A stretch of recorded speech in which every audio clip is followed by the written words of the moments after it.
Hi, welcome to our daily encounter. Today, for our devotion, we continue the story of Gideon. And this time, we're at the other end of the story where Gideon has already obtained victory over the Midianites, and the Midianites are running from him. And so he calls the people from Ephraim to come and help rout the Midianites, and they end up killing the kings of the Midianites.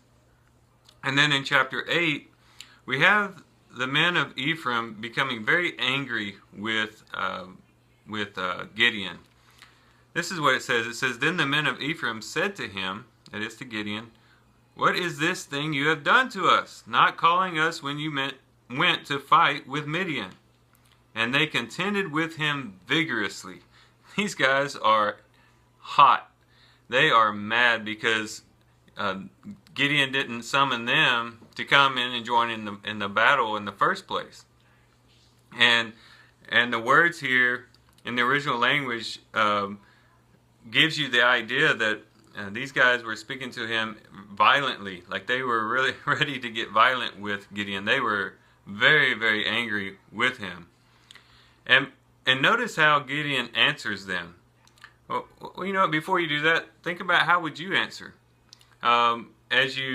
If you were in the same situation, if you were Gideon and you had just won a mighty battle, and this was a time when there should be rejoicing and joy that the enemies that had been oppressing them for years has now been defeated, and these guys come up complaining, not only complaining, but basically probably yelling in your face, "Why didn't you call us so that we could come and help you fight?" How would you respond? You know? I think one way we might respond is, "Hey, where were you guys when I was summing up people? Why didn't y'all step up on your own and volunteer to help out?" Might be a lot of ways in which we could lash back and put it right back at them. But notice how Gideon answers them. This is very interesting. In verse 2 it says, "But he said to them, 'What have I done now in comparison with you? Is not the gleaning of the grapes of Ephraim better than the vintage of Abiezer?'" Here, what he's referring to here is Abiezer was one of his forefathers. It was a part of his family. It was the grandson of Manasseh. So basically Gideon saying, "What's my family compared to you guys of Ephraim? Just you gleaning the grapes is more than a whole season of produce from the vineyard for my family." So he's giving them a compliment, and he's doing it in a very humble way. And then he says, "God has given the leaders of Midian, Oreb and Zeb, into your hands. And what was I able to do in comparison with you?" Then their anger toward him subsided when he said that. All right, so Gideon gives a very humble answer, a very gentle answer, and it's one that dissolves the conflict right away. He says, "You know, what have I done in comparison to you guys? You guys actually killed the kings. I just chased after them. You guys killed them." This shows that the character of Gideon.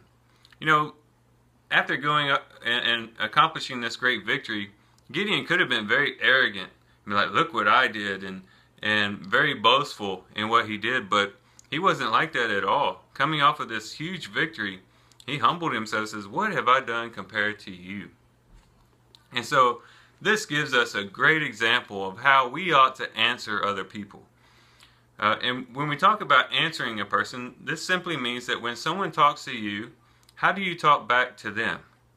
How do you answer them? How do you carry your side of the conversation? You might be surprised, but the scriptures actually talk about this quite a bit, particularly the book of Proverbs.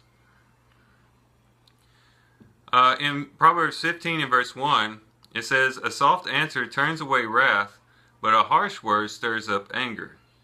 In chapter 15, verse 23, "To make an apt answer is a joy to a man, and a word in season, how good it is." In verse 28 of Proverbs 15, "The heart of the righteous ponders how to answer, but the mouth of the wicked pours out evil things." The plans of the heart belong to man, but the answer of the tongue is from the Lord. Chapter 16, verse 1. chapter 18 and verse 13. If one gives an answer before he hears, it is folly and shame. And it goes on all the way through the book of Proverbs.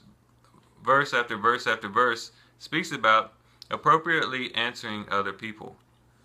And we can even look in the New Testament and we have the same admonition. We need to speak with people in a gentle way, in a loving way, and in a kind way. And when we do that, what we do is we basically put water on the fire. In a heated situation, if we answer in an honest way and in a very careful way, we can actually make that conflict go away by the way that we speak. If we just lash back, if you fight fire with fire, the fire just gets bigger and the conflict gets bigger, and before you know it, it gets out of hand. Matter of fact, if Gideon wouldn't have answered the way that he answered, who knows, maybe a civil war would have taken place in Israel. But because of one wise answer by Gideon, the whole thing just goes away. So let's just think about that today. As you're in conversation with other people, be conscientious of your side of the conversation. How do you talk to people? How do you respond to what they tell you? Whether they're giving you a compliment or whether they're speaking against you. How is it that you respond? Is it something similar to what Gideon did, or a different way? Hopefully this is helpful to you. I thank you guys for watching the video. I hope you guys have a great day. Love you guys. God bless.